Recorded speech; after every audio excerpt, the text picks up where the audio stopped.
مرنے کے بعد بھی اولاد سے رشتہ ٹوٹتا نہیں ماں باپ کا۔ جس طرح زندگی میں والدین کے حقوق ہیں اولاد کے ذمے، مرنے کے بعد بھی والدین کے حقوق اولاد کے ذمے واجب الادا ہوتے ہیں۔ مختلف احادیث میں ان کا ذکر موجود ہے۔ پہلا حق الصلاۃ علیہما، ان پر جنازہ پڑھنا ہے۔ تجہیز و تکفین تدفین اس کے زمرے میں آتی ہے۔ وہ اولاد خوش نصیب ہے جو اپنے ماں باپ کا یہ حق ادا کر پاتی ہے، ورنہ ایسے بد نصیب لوگ بھی ہیں جنہیں جنازہ آتا نہیں ہوتا اور ساری زندگی لوگوں کے جنازوں میں جا کے رسم ادا کر کے آ جاتے ہیں، اور جب اپنے ماں باپ انتقال کر گئے تو یہ دھوکہ پھر ان کے ساتھ بھی انہیں کرنا ہوتا ہے۔ تو وہ کیا سوچ رہے ہوں گے کہ یہ ماں باپ کے مرنے کے بعد ان کا پہلا حق تھا جو ہم نے ادا نہیں کیا۔ دوسرا حق استغفار لہما، ان کے لیے بخشش کی دعا کرنا، مغفرت کی دعائیں کرنا، اے اللہ ان کی مغفرت فرما۔ تو یہ بات ذہن میں رکھیے، جس طرح باپ کی ماں کی دعائیں اولاد کے حق میں قبول ہوتی ہیں، اس طرح اولاد کی دعائیں والدین کے حق میں قبول ہوتی ہیں۔ تو ان کے لیے استغفار کیا جائے۔ ایک شخص فوت ہوا اور اپنی بدعمالیوں کی وجہ سے قبر میں جکڑا گیا، تو بعد میں اچانک اس سے عذاب اٹھا لیا گیا کچھ عرصے کے بعد۔ تو بارگاہ عزدی میں عرض گزار ہوا، مالک میرے اعمال تو ایسے نہیں تھے کہ مجھے ان مشکلوں سے نکال کے کھڑکی کھول دی گئی جنت کی، تو کہا کہ تیرے مرنے کے بعد تیری بیوی کے ہاں جو بیٹا پیدا ہوا، تیرا بچہ پیدا ہوا، پھر اس نے اس کو پروان چڑھایا، اب وہ بولنے لگا اور اس کو وہ درس گاہ میں چھوڑ آئی، تو استاد نے اس کو پڑھایا، بیٹا پڑھو بسم اللہ الرحمن الرحیم، تو اس نے یہ پڑھا، مجھے شرم آئی کہ اس کا بیٹا مجھے رحمان الرحیم کہہ رہا ہے اور میں اس کو عذاب دوں۔ اللہ اکبر۔ اولاد نیک ہو تو اس کا فائدہ ماں باپ کو پہنچتا ہے۔ ایک حق یہ بھی ہے کہ اولاد نیک ہو، چونکہ اچھے اور برے اعمال قبر میں ماں باپ کو پیش کیے جاتے ہیں۔ اچھے ہوں تو خوش ہوتے ہیں، برے ہوں تو انہیں تکلیف پہنچتی ہے۔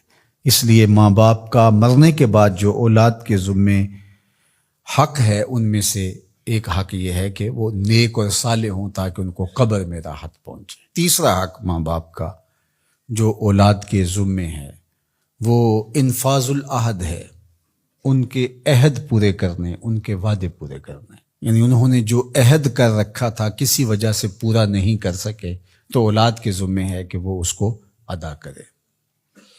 وہ عہد اللہ سے بھی ہو سکتا ہے اور اللہ کی مخلوق سے بھی ہو سکتا ہے۔ اللہ سے کوئی منت مانی تھی، پوری نہیں کر سکے، اسی طرح مخلوق کے ساتھ کوئی وعدہ تھا، اس وعدے کی تکمیل نہیں ہو سکی تھی، تو ان وعدوں کو پورا کرے۔ اس طرح قرض دینا تھا کسی کا اور انتقال کر گئے، تو اولاد اس کو اپنی طرف سے ادا کرے۔ اس کا اگر مال ہے تو اس کے مال سے ادا کر کے اس کے بعد پھر جو ہے وہ اس کی وراثت تقسیم ہوگی، اور اگر مال نہیں بھی تھا تو پھر بھی اولاد کے ذمہ ہے کہ اپنے باپ کا قرض ادا کرے، اور یہ اگر جنازہ پڑھنے سے پہلے کر دیا جائے تو یہ سب سے اچھا اور سب سے بہتر ہے۔ ایک تو یہ ہے کہ انہوں نے جو وعدے کر رکھے تھے، ان کے جو عہد تھے وہ پورے کرے، لیکن اس کے زمرے کے اندر وہ واجب کی سطح تک تو نہیں ہے، لیکن ان کے حقوق میں سے ہے کہ ان کے معمولات خیر کو جاری رکھے۔ یعنی جو وہ اچھے کام کرتے تھے، غریبوں کی مدد کرتے تھے، لوگوں کو کھانا کھلاتے تھے، اپنے علاقے کی مساجد کی ذمہ داریاں لیے ہوئے تھے، مدارس کی ذمہ داریاں لیے ہوئے تھے، غرباء کے علاج معالجے کی ذمہ داریاں لیے ہوئے تھے، اس طرح اور رفاعی ذمہ داریاں اپنے ذمہ انہوں نے لے رکھی تھی، تو ان کے انتقال کے بعد اگر صلاحیت اور حالت مالی ایسی ہو تو اولاد کو اس تسلسل کو ٹوٹنے نہیں دینا چاہیے، کہ یہ نہیں ہے کہ اب والد صاحب چلے گئے، ماں چلی گئی، تو غریب رشتہ دار جو پردے سے ان کی مدد ہوتی تھی اور ان کے گھر کا چولہا جلتا تھا، تو ماں کے جانے کے بعد اب اولاد کہے کہ یہ آپ کا اور اس کا تعلق تھا، وہ چلی گئی تو کام ختم نہیں۔ اس معمول کو جاری رکھیں، قبر میں ماں کی روح خوش ہوگی، روح بھی خوش ہوگی، اور اس کا اجر آپ کو بھی ملے گا، اور برابر اتنا ہی اجر آپ کے ماں باپ کو بھی قبر میں ملے گا، اس لیے کہ اس کار خیر کو شروع انہوں نے کر رکھا تھا۔ تو جو معمولات خیر ہیں ماں باپ کے، ان کو جاری رکھا جائے۔ چوتھا حق ماں باپ کا مرنے کے بعد جو اولاد کے ذمے عائد ہوتا ہے وہ ہے بر الاصدقاء، حسن سلوک کرنا باپ کے دوستوں کے ساتھ اور ماں کی سہیلیوں کے ساتھ.